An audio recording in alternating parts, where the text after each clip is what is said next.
The digital art era is here. AI and art creation tools empower anyone to make it. Blockchain technologies allow anyone to own it. VR, AR, and extended reality immerse us in it. Let's talk to artists and innovators behind the visual magic. I'm your host, Roger Dickerman. Welcome to the future of art.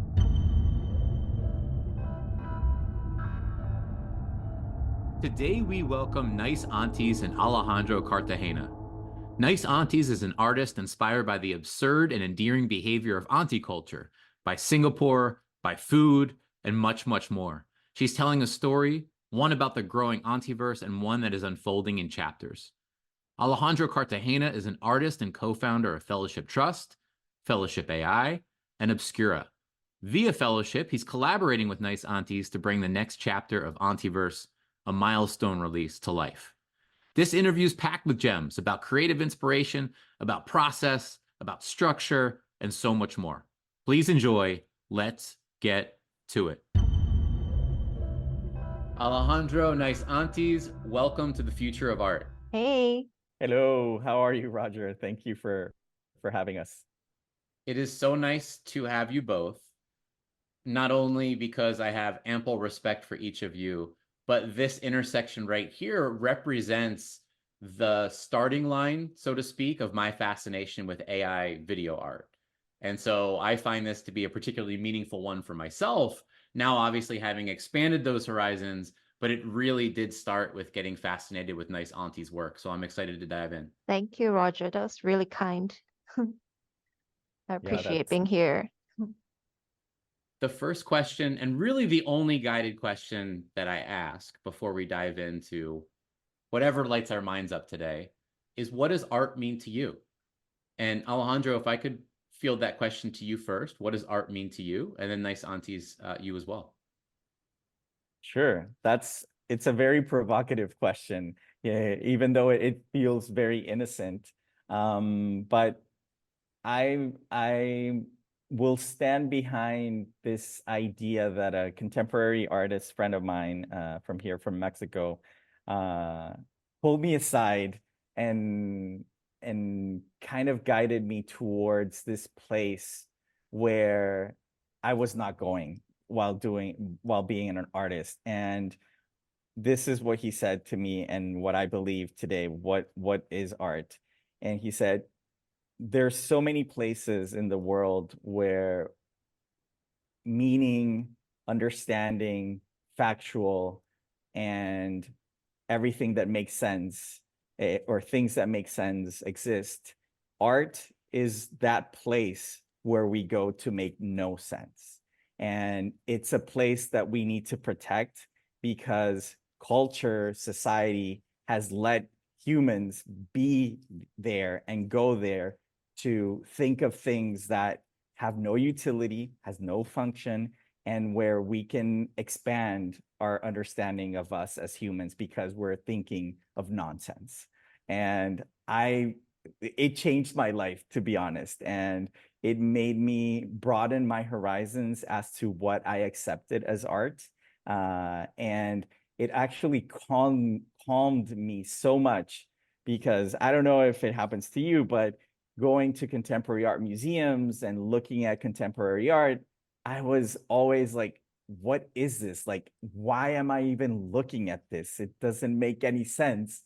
And suddenly, like, this beautiful light fell on me. It's like, of course, that's the point, that you stand in front of something and you're flabbergasted because you don't know how to even approach what you're looking at.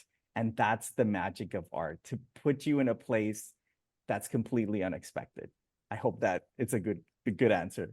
It's a fascinating answer. That makes no sense. Those three words are going to stick in my brain. I think it's a really unique answer and way to approach it. Niceaunties, I'd love to hear yours. Yeah, sure. Alejandro, that was beautiful. Thank you for that. Yeah, it makes no sense.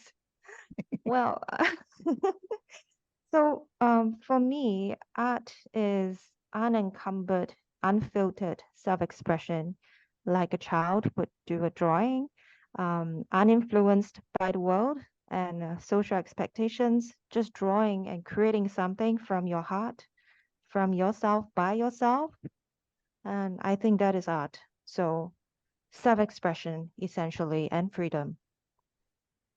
To follow up there, how do you achieve that as you age and mature and gain life experience? Yeah, that's a great question. That is extremely difficult, but that can be done through meditation and constant self-reflection. So you constantly have to go back to a place where you could be a child again, I feel. And so it's like work on yourself to let go of things that don't belong to you. That I mean, as we age, we pick things up from and our environment and people around us, like expectations, pressure, fear, especially. It's a process of dealing with all that, letting go. So, as I was saying, unencumbered and unfiltered self-expression, there is an energy to it, and it comes through in the art and people can feel it. I think that sometimes connects to people. That's what I think I strive towards as an artist. It's a beautiful response, and I'm just reflecting on your artwork live in the moment and feeling like that does very much come through for me. And I guess that leads us to your artwork. And the first place I'd like to start before maybe straying backward into the past and then forward into the future is how did the two of you connect? No, should I go first, Alejandro? Or Please. yeah. I was just like creating AI images until Runway ML released Gen 2. So you get to do image to video. That was in July. So I started to make a lot of AI videos. And in August, Alejandro saw some of my videos on Instagram and he contacted me through DM, direct message. And he asked, "Oh, I'm starting this program called daily.xyz. Would you like to be involved?" And I was very interested because I've heard of fellowship and I wanted to get in before for post perspective, but I was rejected. Oh, no. Yeah, yeah. So I was like, oh yes, now there's a opportunity to work with these people, and there's a great brand, um, great curation. I mean, that's the impression I had. So I immediately said yes. Alejandro, you rejected Niceaunties. We, mm, how can I put this? You don't Um, have to. Awkward. I am just one of many voting for what gets in and what doesn't. One of the very difficult things of being a curated brand is that we, to give love and to give attention, you have to be selective. And this is something that became very, and I'm kind of bifurcating a little bit because I think it's an important thing to talk about. I had never really understood or like seen the effect of curation to this level until I got to Web3. In my traditional art practice, I run a publishing house and I get, solicited to publish books by Latin American artists. And it's the same. We curate, and sadly, we can only publish 1 or 2 books a year. So there's not like a lot of space. And in the NFT space, well, that like super multiplies. There's many people that have a lot of talent, but we are a small team and we want to, whoever we're supporting, we want to like give all that we have. And that love is, not, it's limited. And love in terms of time and mentorship, because that's what we offer. And I hope that Niceaunties can vouch that this is what we offer.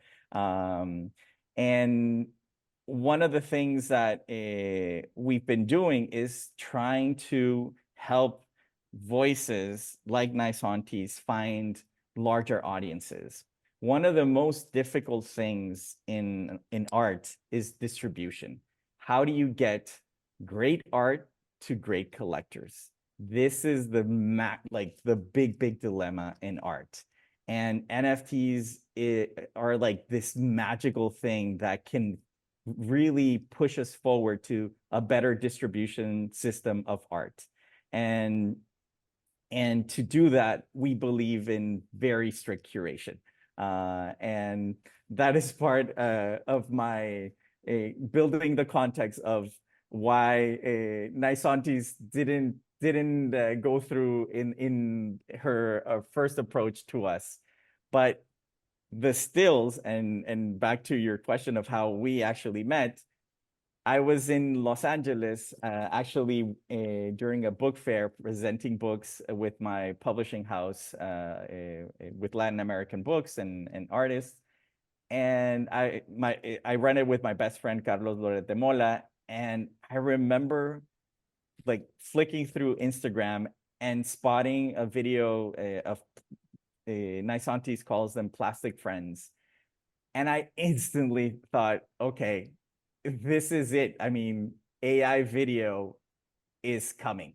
Like I felt it back then. This was July or August of last year. And I remember being infatuated with all her work that weekend in LA and looking at it and showing it to my friend. And he's very critical too of he's a seasoned curator and an artist, and he's always giving me opinions of the projects that I'm working on. And there was like, yes, this is amazing. Like, I don't know exactly what's going on here, but there's something magical.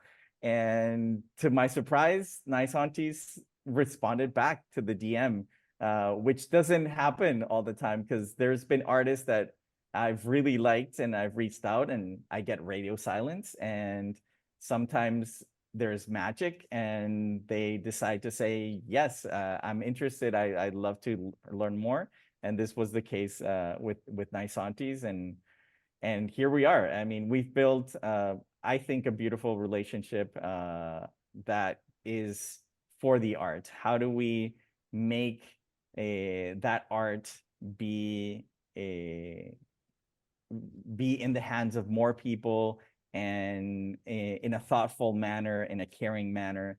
And you know, that's our program, and that's what we want to do for artists. It's beautiful. Yeah. And Niceaunties, you said yes.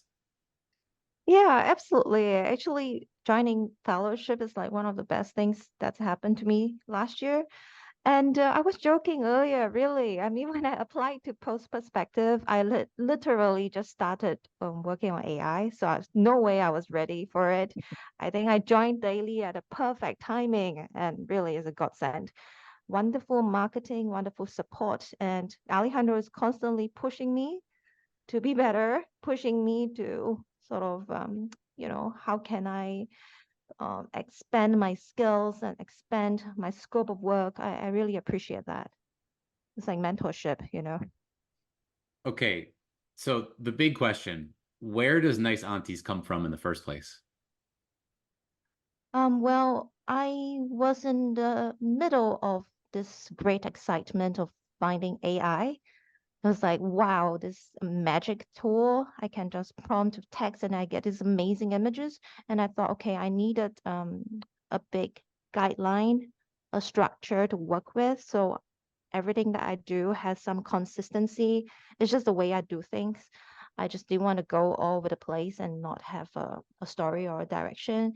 And then I thought, okay, the easiest way is life experience, where I come from, the environment, is the resource where I get my ideas. And where I come from in Asia, auntie culture is a big thing. And I have many aunties myself. I have 11 aunties. There's a lot of women in my family. And I thought, okay, great. And I sat down and thought of a name for my Instagram account, and Niceaunties just hit me. So it just happened. And how does that relate to the Auntie-verse?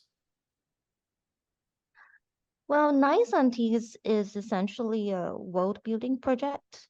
So it's got everything that happens in a parallel universe. You have cities, and you have how aunties view fashion and beauty, and go to the spa, and how they have a social life, how they communicate one another. And there are buildings and things that happen in this world. So Auntieverse is essentially that, a parallel universe. And for this solo show, there are 1,000 images with 10 chapters, each illustrating an aspect of this world. So you have the city, you have what people wear, how they have fun and party together. And then you have things like MoMA and NASA and Tesla, which is like factories that build the vehicles that occupy this world. And even an off-world cooking school on the moon, stories like that. You touched on several of the things that fascinate me about your art, that stand out to me in various ways, shapes, and forms. One, the facial expressions of aunties.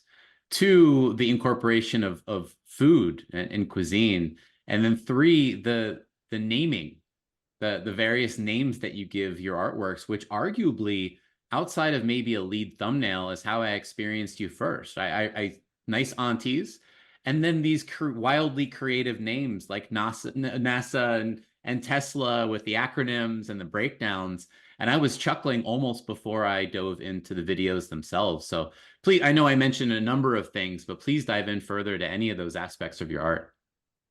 Yeah, for sure. So I'll start with the names first. So for those artworks, I actually started with the concept of the names. It came first because in Singapore, we have an acronym culture. A lot of things are named in acronyms, organizations and the roads, the highways, lots of things. So I personally love traveling and experiencing new places. And when I go to a new city, the first thing I do is to visit the art gallery and the museums.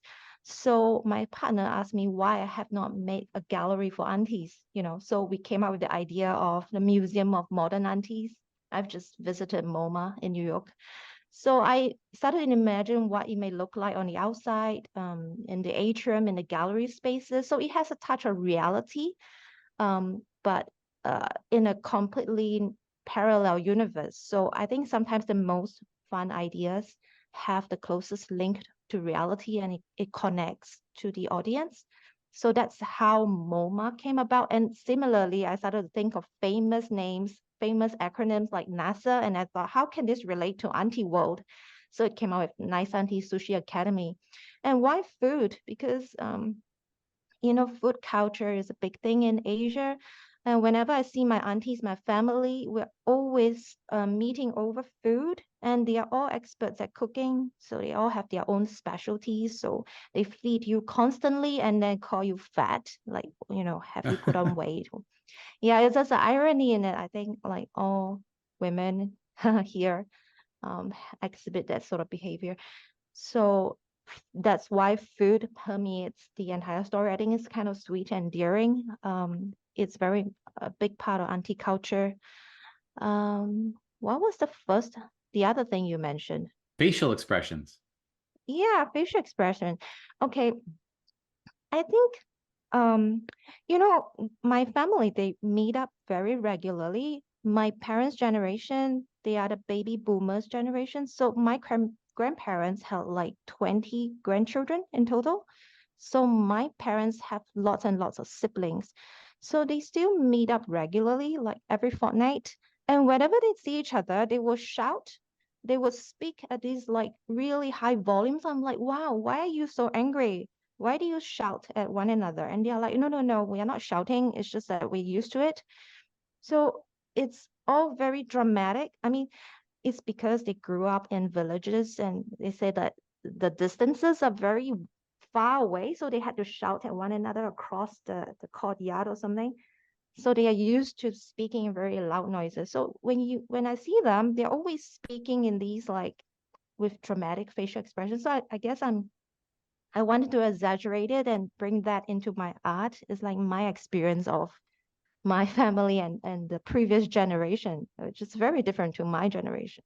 There's a rift in this transition, you know. Hope that answers your question. It sure does. And Alejandro, I just want to give one more prompt, and then I'd love to pass the mic to you to take over a portion of this three-way dialogue. But I just have to get this out because it's so striking. I'm a big believer that there's freedom in structure or power in constraints.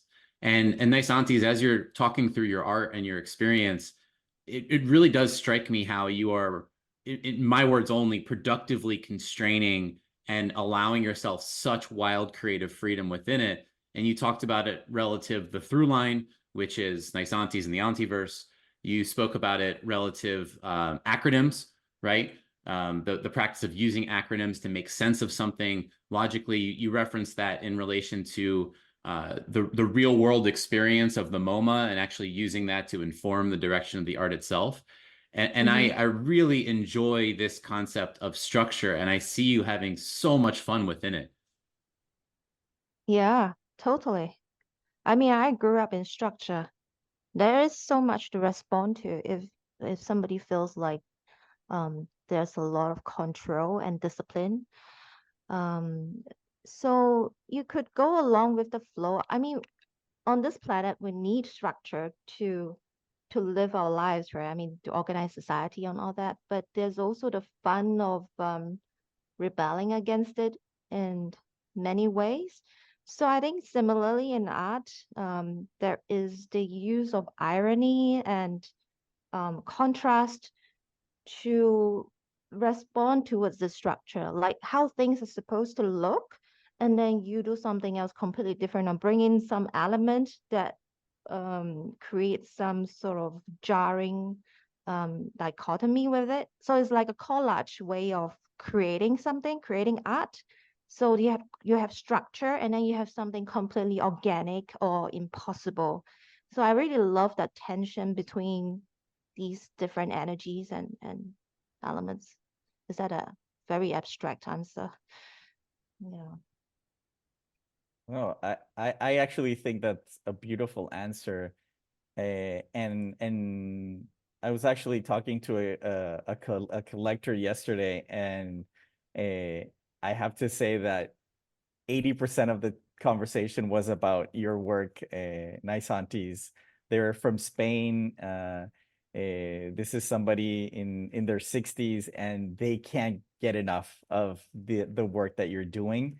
And one of the things that we coincided was that form and content and concept are so integrated in your work. It's like this is a manifestation of your ideas.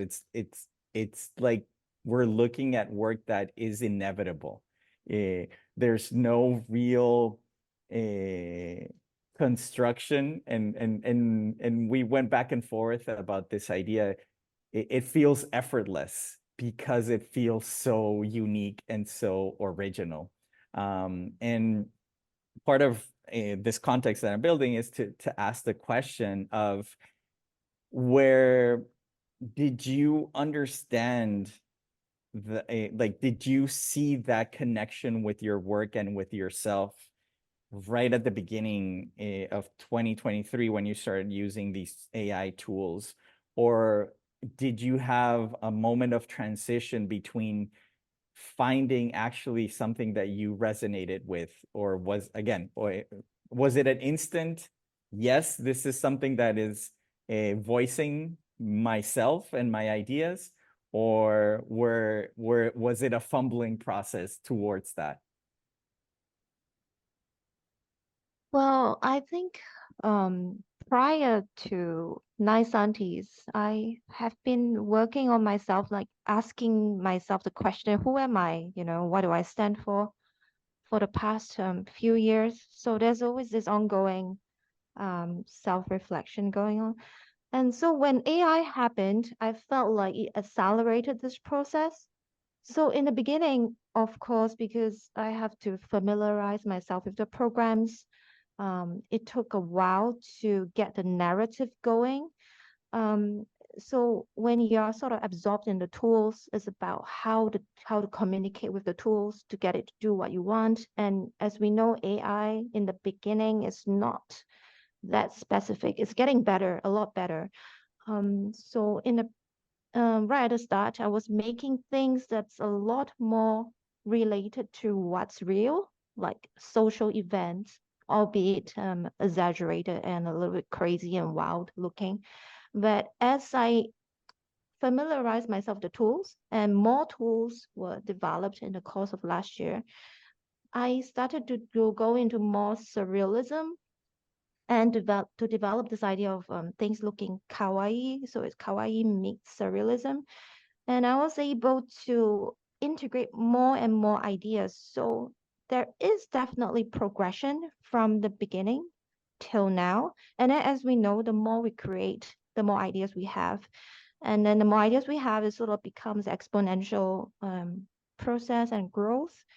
And I think that point also came when AI video happened because somehow I was able to tell more complete stories or evoke more feelings with a lot of images. Because, you know, in Instagram, you can only post 10 images in one post, but in a video of 30 seconds, it could be 30 images and they're all animated. So there's a lot more content and cohesiveness.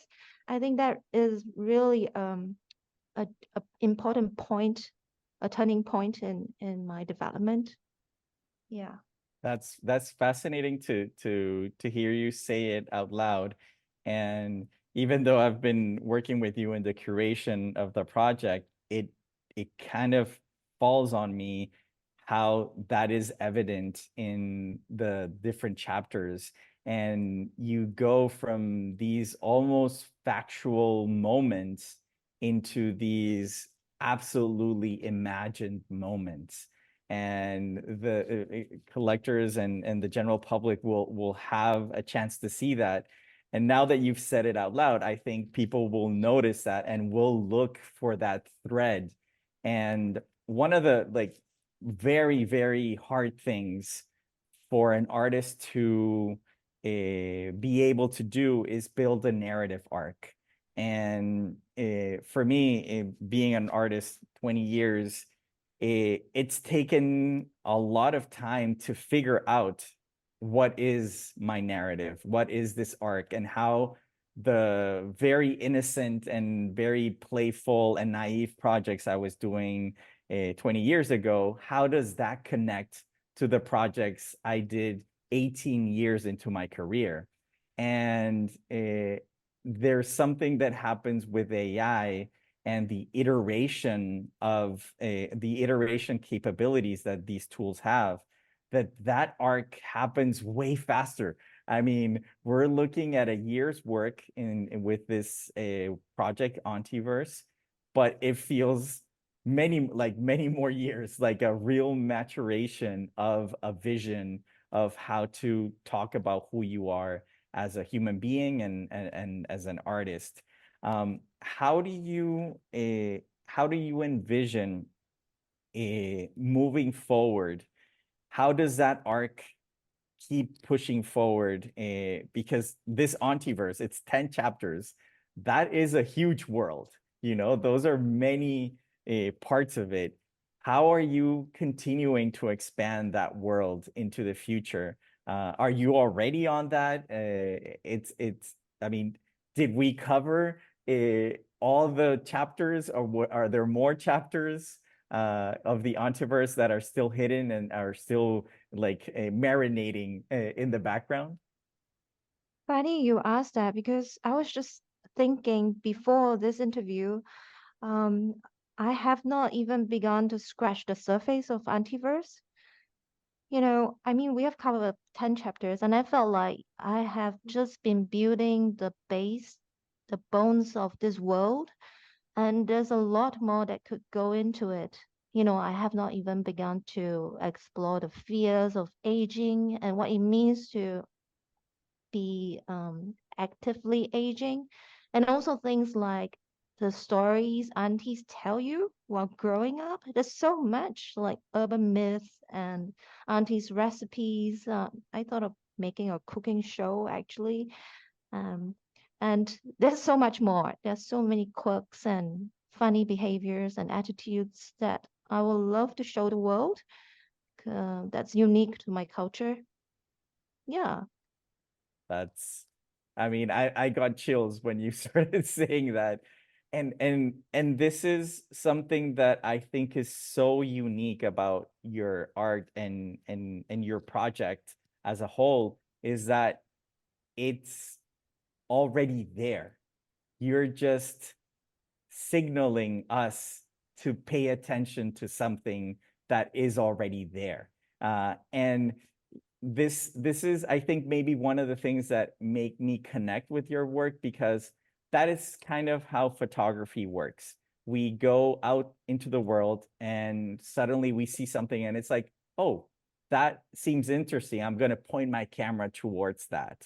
And it's almost an art about discovery, or paying attention to something and creating a signal to the viewers to pay attention to something that is right there in front of us. But artists have that sensibility to show us things that we might not have even considered as artistic or something that we need to spend time on. And actually, going back to the conversation with the curator, with the collector yesterday, he was mentioning how fascinating it is to see your work, because he says auntie culture is everywhere. Like, it's not only in Singapore, in Asia.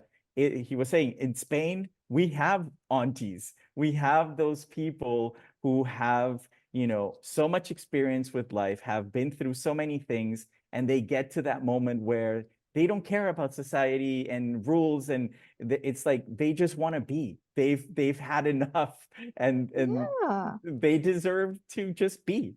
And he listened to your interview yesterday, and I can't explain how, like, he was glowing with excitement when you were talking about these things, because he absolutely understood it. And he said how magical is Niceaunties' work, because we all knew that that was a thing for us humans as a culture. And she just showed us, and it's like, of course there's art there. There's so much to talk about. What does that make you feel? Wow, I think that's really absolutely wonderful. I mean, of course, I don't know about other people's auntie cultures, but I know what he's saying. I mean, everybody has an auntie, right? And then there's older women or this sort of behavior everywhere. I would love to hear about other auntie cultures, you know. That's wonderful, really amazing. My thought from a few statements ago is I would absolutely watch a Nice Auntie's cooking show. I had to make sure I mentioned that. I immediately could start to even picture in my own imagination what such a thing might look like. And I knew I was barely scratching the surface of that in practice. So I just want to plant that little mini flag that I would love to see that come to fruition one day. Um, I'd love to I'd love to touch on this juxtaposition that you have between something that's personal and something that is shared and broad, right? Broader concepts. And this concept of levity and joy, right? Matched with more serious topics. You seem to walk what, I mean, that could be a tightrope for some people. That could be sort of a treacherous balance for some people. In your artwork, I find it to be a very graceful balance where I'm getting very clear doses of each of those sides. Do you perceive it that way, or would you frame it differently? I believe that in most cultures, people are more open to information when ideas are introduced to them gently, especially when told in humor and lightheartedness. And I also think it's my philosophy in life now. I always try to see things in a light way as much as I can. It could be a struggle at times, but definitely through my art, I will try to project this light-hearted energy. And I always love quirky, funny things growing up reading Japanese manga. I'm not sure if you have read them before. It's always filled with a bigger meaning, a bigger picture, but with adventures and cuteness and humor. So that I think influenced me greatly. So about these broader societal themes that you spoke about. I definitely want to tell it through that perspective. And I also think an honest way to access these themes is to tell it from a personal experience, which is my own perspective. I'm not sure how else to do it unless I do a citywide survey. So I can only tell it through my own experience with my aunties and my family. Yeah. Would you ever consider a tour of auntie cultures? I could imagine you visiting another city and sort of being hosted for a week and experiencing a whole different walk of life and then interpreting that through your art in an interesting fashion. Would you ever consider such a thing? I think that would be amazing. It's like a TV show in the making, right? But my wife is Italian, and I just envision you in a room for a week with a bunch of Italian aunts and grandmothers and seeing what comes out the other side. Yeah, that would be amazing. I That could do is like a international aunties series, one episode per culture. that is amazing. That sounds like a beautiful TV show and kind of what we all should be seeing to understand that we are the same, no matter the culture we come from, and that yes, we are different, but there's beauty in that. Um, I was gonna mention the idea of how how do you how do you embrace the possibility that the personal can become the a how to put this? How do you see the idea of the personal becoming the cultural? And how do you balance that these stories don't become too cryptic, that it's only you that understands them, and that there is a possibility that more people understand them? Is this something that you think about when you're doing your curation to your own work?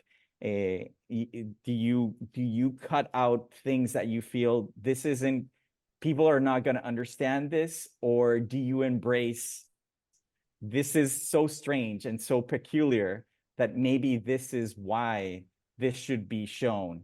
And if there is a connection with a broader a cultural aspect, that's great. But if not, I don't care. I'm pushing forward. How do you balance that in creating your art? Well, actually, in every piece of art that I make, whether it's a still image or a video, there are always elements that are just for myself, my own entertainment. And there are also elements that bigger picture themes that I want to show to other people.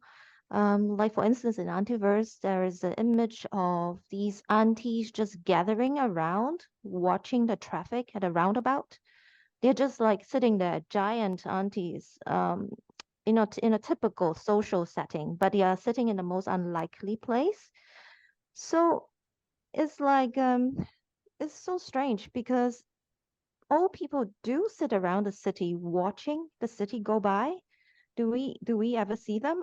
But they are watching us. I mean, that's something that I noticed. And then the traffic is also a commentary on the traffic and the amount of pollution and roads and connections. And yet the aunties are connected over the traffic. So there's like layers of meaning over there. And also, I love to use legs because legs in my dialect is the same sound as a car. So there's a connection between your own mode of transportation, which is your legs, and a physical vehicle on the streets. So I love to use legs because there's a dual meaning to it. That's why I put legs underneath cars in Tesla, which also appears in the Auntieverse city chapter. So there's these repeat motifs that happen throughout my work. It's also it's a personal joke, but it's also things that will connect to people because they are familiar things that everybody has, and are familiar with. So I just put them together in my own way, I guess. Yeah, that's great. Thank you. Um, one thing that right from the start fascinated me about your work is the inclusion of food in your art. This is, I think there's maybe one or two artists that have actually caught my eye in the history of art that use food as part of their motifs. And to see your work with food all over the place has been a joy. Honestly, it's like I can't get enough. Sometimes it's gross, sometimes it's beautiful, sometimes it's completely like overwhelming the amount of food that are in your works. Tell me, I mean, you kind of mentioned that it's part of auntie culture, food, but can you expand a little bit more? Because this is, I think, one central motif that jumps around in all the 10 chapters. Maybe not in antique, but in the other 9 chapters, there's food references all over the place. Yeah. Well, I do think that I love working with everyday objects that we sort of take for granted. It's like we have to eat, right? At least 3 times a day, sometimes more, 5, 6 times a day. So we are constantly eating, and then sometimes we don't really pay attention to what we put in our bodies. But it's one of those everyday mundane things that every human will experience that we have to do. And then it's also something that brings people together. It's a community element, especially so in my family. And then in Singapore, you get food from all cultures. And I love using sushi because it is such a recognizable icon for food that has a lot of attention and care put into it, like little mouthful of a chewable thing that's gone in a few seconds, but so much skills and attitude, great attitude has been put into it. And I just love that. I just love um, the amount of effort that's put into something so small. I appreciate that. And I just hope to bring that into my art as a tying element to express this excitement and joy that I feel in AI art, being able to connect with various things, mundane things. Amazing. Thank you. Thank you for that. As we approach the upcoming collection, I want to revisit the relationship between the two of you and between Niceaunties and Fellowship. How do you view that through the creative lens and the collector lens and all the things that go into such a release? And maybe start with you, Niceaunties. Yeah, first of all, I must say I'm really grateful to have found Fellowship, because I would very much love to just focus on the art, creating art, thinking of ideas, and not having to worry about how to sell my art, how to manage myself as an artist.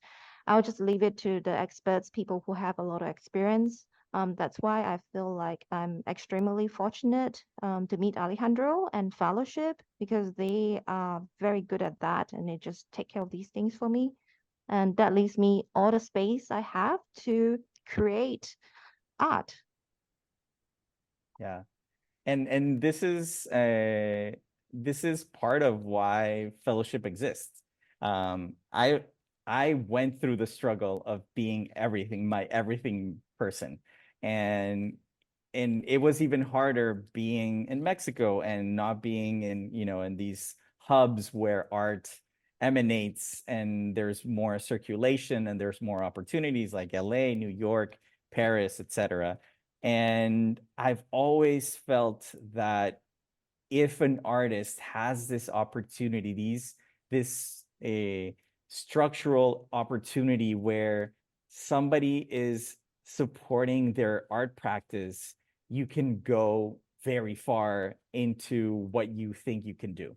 And I've been really lucky to, have received government grants, institutional grants, and during those periods, I felt the most productive because I've been taken care of so that I can be out there making no sense. And this is part of the philosophy behind fellowship is how do we build this support structure so that the artists can be themselves and focus on what they do best, which is be imaginative and risk their art, risk the ideas. And I like, it's really hard. And I'm sure this conversation has been had before in your spaces and in your podcast.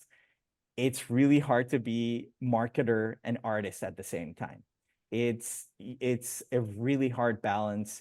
One can burn you really easily, being out there trying to find people to appreciate your work, and then the insecurity of being an artist and is my art going to connect with people? So I mean, that is a lot of stress for any human being. I mean, for anybody trying to be something professionally.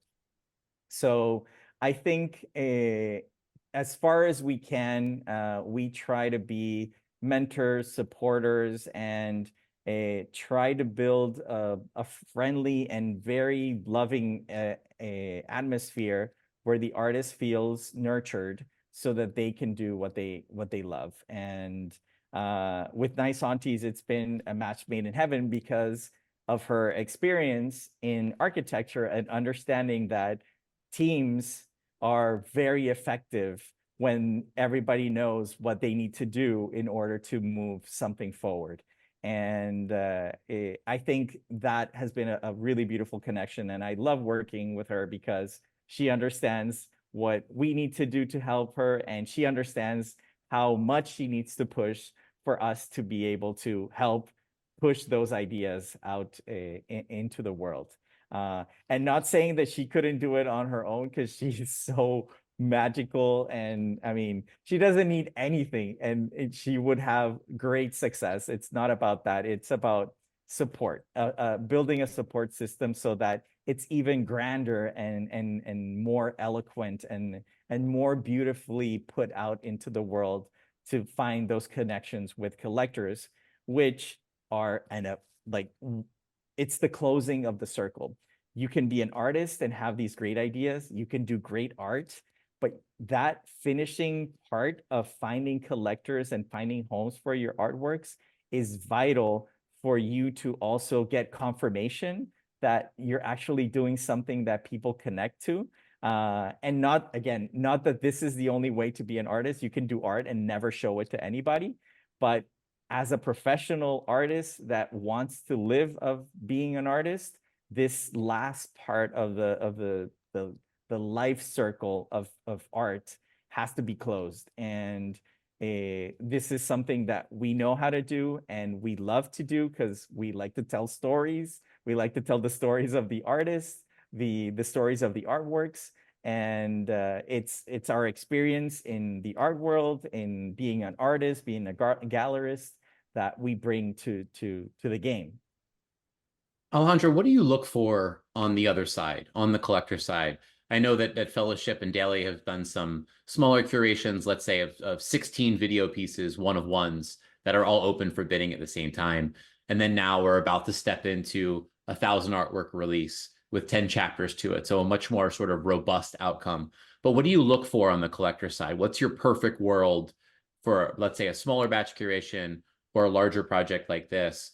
Who do you want to see receive these artworks? Are there any metrics that you look at, or is it more of more general ideas?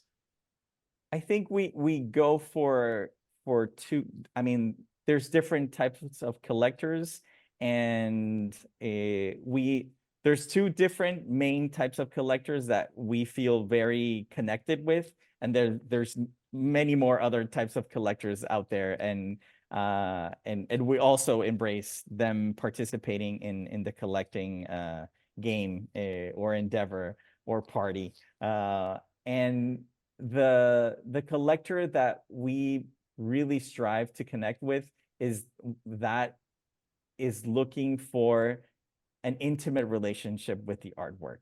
And this is how we collect as a Fellowship team. I don't know if you know, Roger, but Fellowship started as a collection. We weren't selling work at the beginning. For the first 4 or 5 months, that was the only thing that we were doing. We were out there collecting work because we wanted to build this permanent digital collection of photography. And that marked the brand that we've built. We want to be offering work that we would buy as collectors. So we're actually catering to ourselves. We want to work with artists that we want to buy and hold and cherish into the future. So that is the type of collector that we're looking for. People who are, when they encounter an artwork, you see the light in their eyes, you see the emotion in the way that they talk about it. And that is just a fascinating thing to see, because we know how it just, there's this magic in you when you connect with an artwork. A door is open into your infancy, into your life, into your culture. So that is, that is the ideal collector, that a collector that's looking for connections, emotional connections with artworks. And then you have the committed patron collectors that are out there.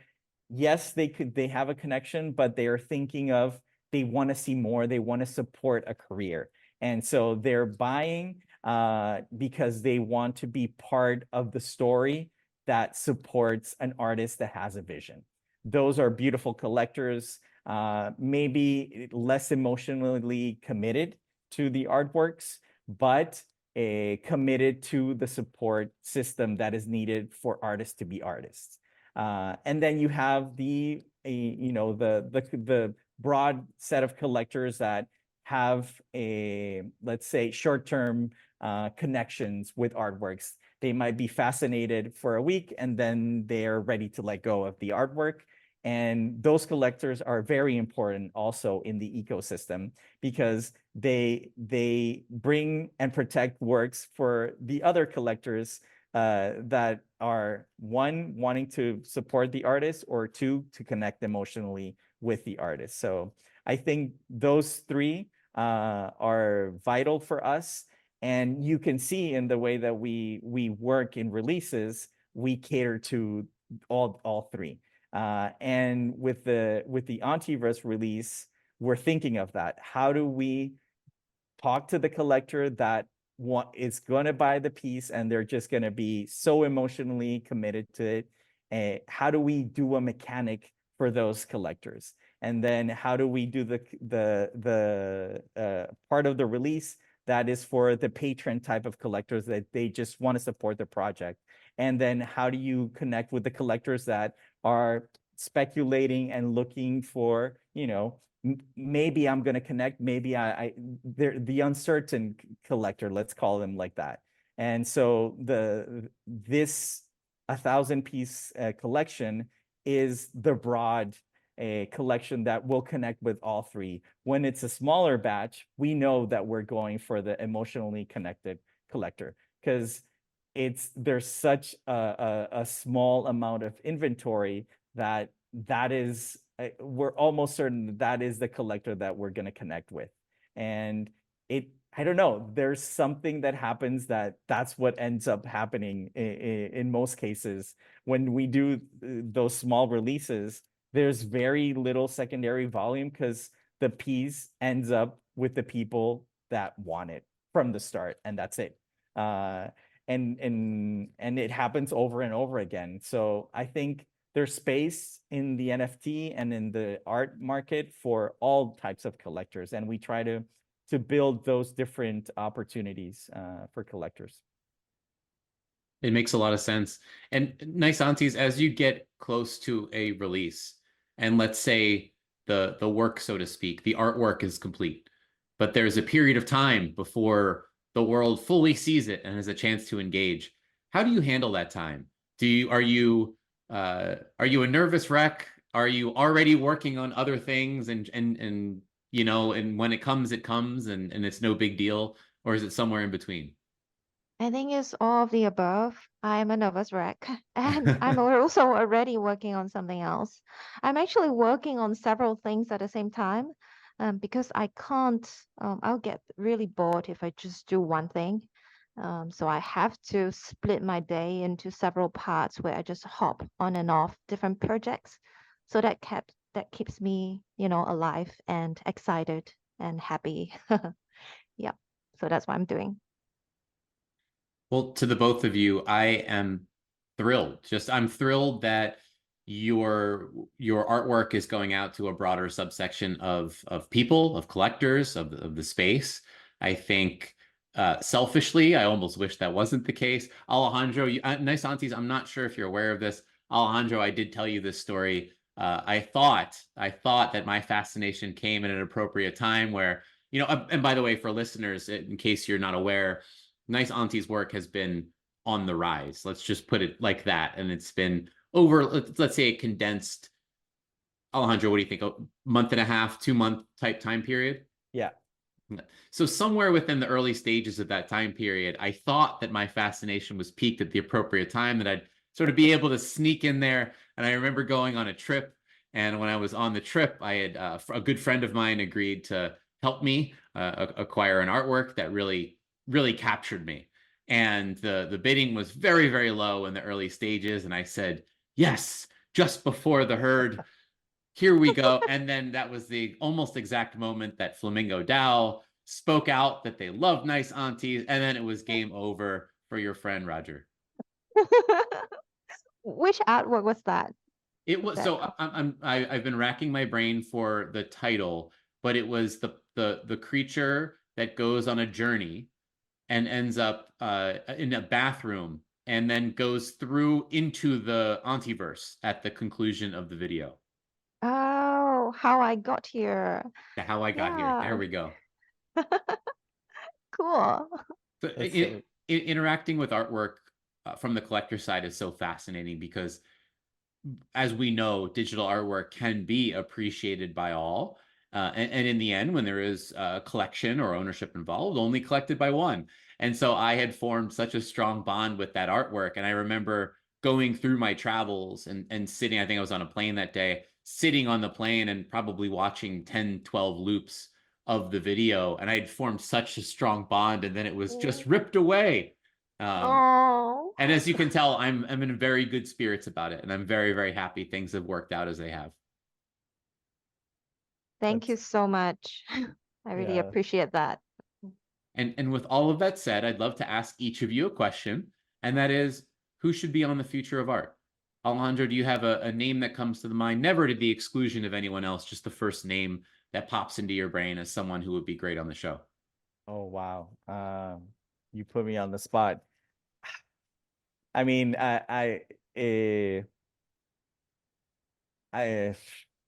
you put me on the spot. There's so many people that I cherish and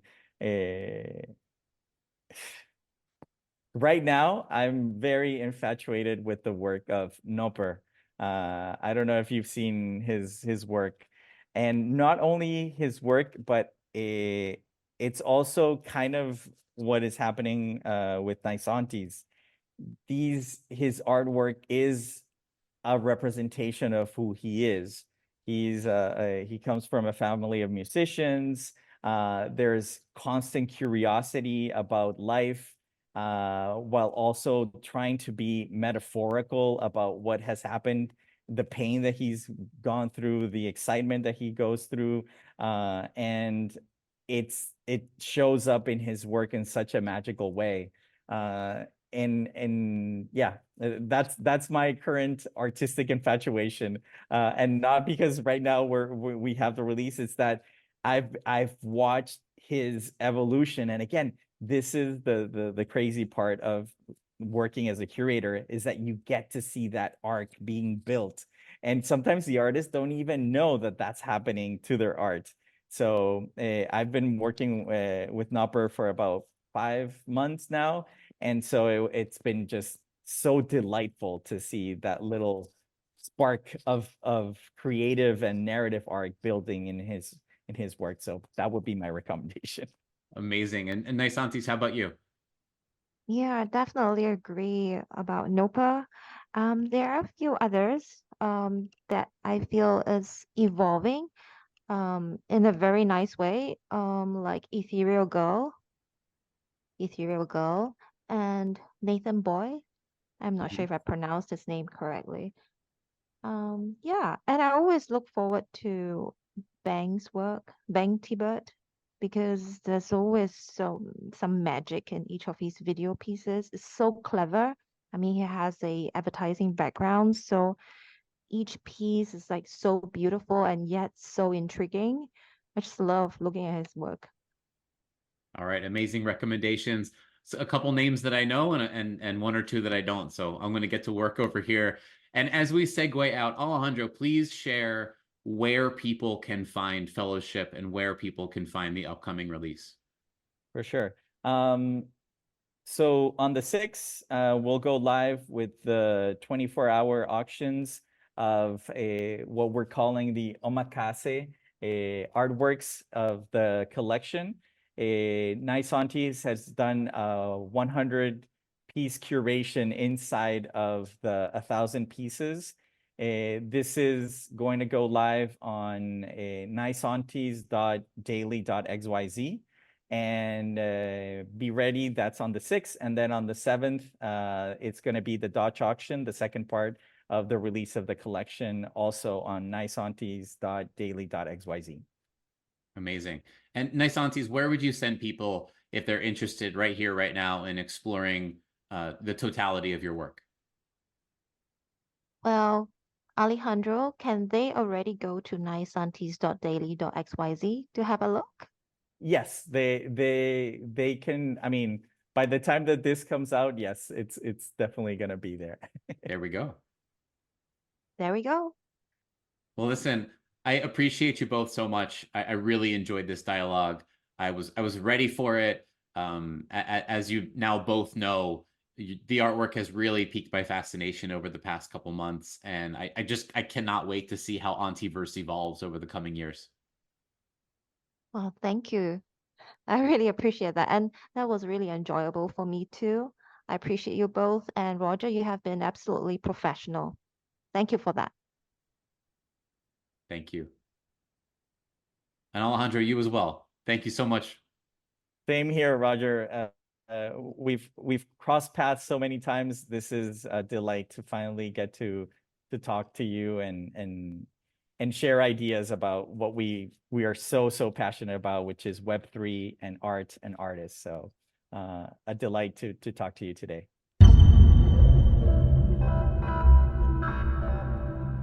Thank you for listening and for being part of the future of art. If you liked the episode, please rate, review, and subscribe on your favorite platform, and onward to the many conversations that await us. The Future of Art is produced by Artifex. Artifex, Artifex, was created to honor today's top digital fine artists in 3 dimensions. Each artist's one-of-one work of art becomes a collectible 3D sculpture and centerpiece of an immersive world built in Unreal Engine, the creation tool of Epic Games. Search Artifex Viewer on Apple and download our brand new free app to experience the sculptures in augmented reality.